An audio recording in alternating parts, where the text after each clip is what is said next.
harta apa yang dizakatkan, batasan harta yang terkena zakat, demikian juga cara perhitungannya. Bahkan siapa yang boleh menerima zakat pun telah diatur oleh Allah Subhanahu wa taala dan Rasulnya. Jadi, zakat adalah sesuatu yang sangat khusus karena memiliki persyaratan dan aturan baku baik untuk alokasi, sumber, besaran maupun waktu tertentu yang telah ditetapkan dalam syariah. Selanjutnya di sini saya akan menjelaskan mengenai sumber hukum zakat.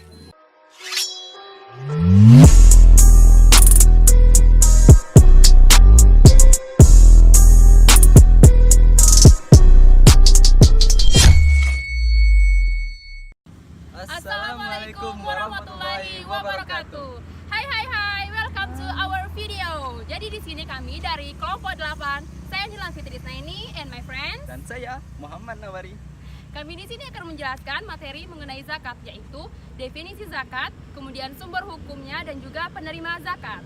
Yuk, sebelum masuk ke sesi materi, alangkah baiknya kalian untuk tekan tombol subscribe di bawah ini dan like video ini, dan jangan lupa nyalakan lonceng di bawah agar video ini muncul di notifikasi Anda.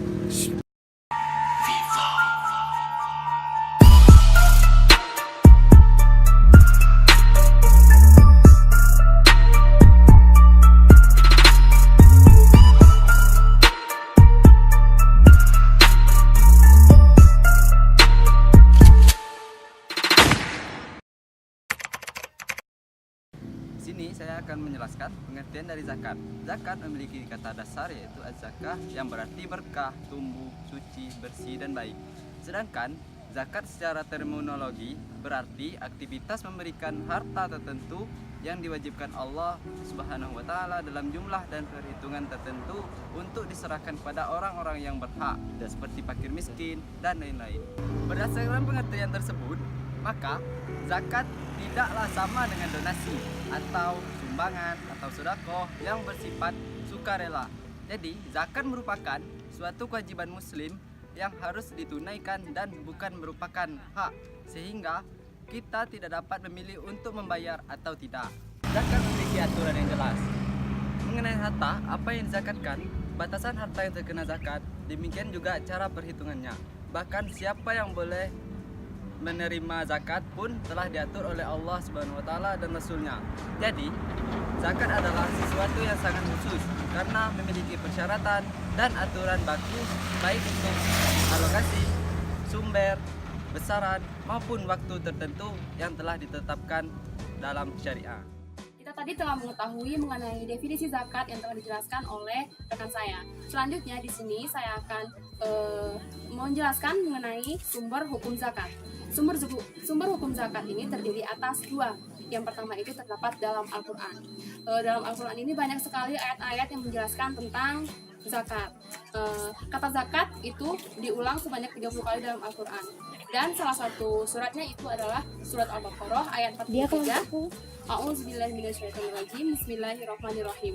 Wa aqimus sholata wa atuz zakah warka'u ma'ar raki'in. Yang artinya, dan dirikanlah sholat, tunaikanlah zakat, dan rukuklah beserta orang-orang yang rukuk. Nah, dasar hukum tentang zakat ini yang kedua terdapat dalam as-sunnah ataupun al-hadis, yaitu Abu Hurairah berkata bahwa Rasulullah bersabda, siapa yang dikaruniai oleh Allah kekayaan tetapi tidak mengeluarkan zakatnya, maka pada hari kiamat nanti ia akan didatangi oleh seekor ular jantan gundul yang sangat berbisa dan sangat menakutkan dengan dua bintik di atas kedua matanya. Hadis riwayat Bukhari. Dalam hadis itu tadi dijelaskan tentang azab yang akan kita dapatkan apabila kita tidak menunaikan zakat di dunia. Itulah tadi dua sumber hukum zakat yang terdapat dalam Al-Quran dan Al-Hadis yang menjadi landasan kita tentang kewajiban untuk menunaikan zakat sebagai seorang muslim. Oke, baiklah, di sini saya akan mencoba menjelaskan mengenai syarat wajib zakat. Syarat wajib zakat ini terdiri atas 3. Yang pertama yaitu Islam. Jadi baik itu si pembayar zakat maupun si penerima zakat itu haruslah orang Islam. Baik itu anak-anak, orang dewasa maupun orang tua yang berakal maupun yang tidak. Nah, syarat wajib zakat yang kedua adalah orang yang merdeka, dalam artian bukan budak, sehingga mereka bisa menjalankan seluruh syariat Islam secara utuh. Kemudian syarat wajib zakat yang terakhir adalah memiliki salah satu jenis harta yang telah sampai nisab dan haulnya, sehingga harta tersebut harus dikeluarkan zakatnya. Nah, tadi kita telah membahas mengenai syarat wajib zakat. Di sini yang akan saya bahas selanjutnya adalah mengenai syarat untuk objek zakat itu sendiri. Syarat objek zakat ini terdiri atas 7. Nah, yang pertama adalah halal. Jadi, untuk harta yang akan kita keluarkan zakatnya itu harus harta yang halal. Oke, baiklah, syarat objek harta yang kedua adalah harta tersebut merupakan milik penuh. Kepemilikan yang dimaksud di sini adalah hak untuk menggunakan, menyimpan dan juga mengelola yang diberikan oleh Allah Subhanahu wa taala kepada manusia, dan di dalamnya tidak ada hak orang lain. Nah, syarat dan ketentuan yang ketiga adalah harta tersebut berkembang. Syarat objek zakat yang keempat adalah cukup nisab. Maksudnya jumlah minimal yang mengakibatkan harta tersebut terkena kewajiban zakat. Misalnya adalah untuk zakat binatang ternak seperti kambing, untuk 40 sampai 120 ekor kambing maka akan dikenakan zakat sebanyak 1 ekor kambing. Syarat objek zakat yang kelima adalah cukup haul, yaitu jangka waktu kepemilikan harta itu telah mencapai 12 bulan komariah atau 1 tahun. Nah, syarat objek zakat yang keenam adalah terbebas dari hutang. Jadi dalam penghitungan nisab zakat harus mengeluarkan dulu hutang dari harta tersebut agar dapat dikeluarkan zakatnya. Syarat objek zakat yang terakhir adalah melebihi dari kebutuhan pokok. Namun karena kebutuhan setiap orang ini berbeda-beda, maka para ulama berpendapat bahwa untuk menghitungnya itu cukup dengan menghitung nisab dan haul saja, dan hal ini tidak terlalu dibutuhkan. Oke, baiklah. Selanjutnya saya akan menjelaskan tentang orang yang berhak di dalam menerima zakat. Selain telah menetapkan zakat sebagai kewajiban muslim yang telah memenuhi ketentuan tertentu, 8 golongan atau asnaf yang berhak menerima zakat. Yang pertama itu fakir. Fakir merupakan mereka yang tidak mempunyai harta atau penghasilan yang layak dalam memenuhi keperluannya. Kemudian yang kedua yaitu miskin. Miskin ini merupakan mereka yang memenuhi harta atau penghasilan yang layak dalam memenuhi keperluannya dan orang yang menjadi tanggungannya tapi tidak sepenuhnya tercukupi. Kemudian yang ketiga itu pihak yang mengurus zakat.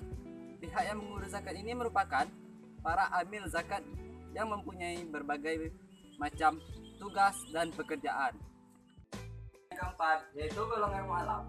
Yang dimaksud dengan golongan mu'alaf ini mereka yang diharapkan kecenderungan hatinya atau keyakinannya dapat bertambah pada Islam atau menghalangi niat jahat mereka atas kaum muslimin, atau juga harapan akan ada manfaatnya mereka dalam membela dan menolong kaum muslimin dari musuh.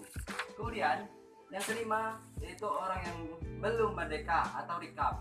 Yang dimaksud dengan orang yang belum merdeka ini yaitu budak yang tidak memiliki harta dan ingin memerdekakan dirinya. Yang ini mereka berhak mendapatkan zakat sebagai uang untuk tebusan agar mereka bisa merdeka. Kemudian kita akan meningkatkan saja yaitu orang yang berutang. Dan selanjutnya yang ketujuh yaitu orang yang berjuang di jalan Allah. Kemudian yang kedelapan yaitu orang yang melakukan perjalanan. Sekian. Nah, kita tadi telah mengetahui materi tentang zakat. So guys, kalian sebagai seorang muslim yang baik, jangan lupa bayar zakat. Demikian video kita kali ini. Terima kasih bagi kalian yang udah nonton video ini, dan jangan lupa nantikan video kami selanjutnya. Wassalamualaikum warahmatullahi wabarakatuh.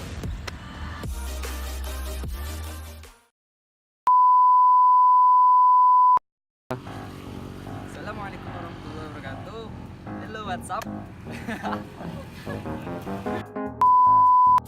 Assalamualaikum warahmatullahi wabarakatuh. Hai, welcome to our video. Nah, jadi kita di sini dari kelompok 8, saya Nila Fitria Isnaini dan teman saya Muhammad Nawari. Di sini kami akan menjelaskan mengenai definisi zakat, jenis-jenis zakat dan juga si penerima zakat.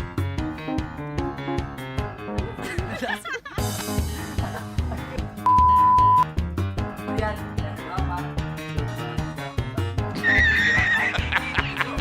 menerapkan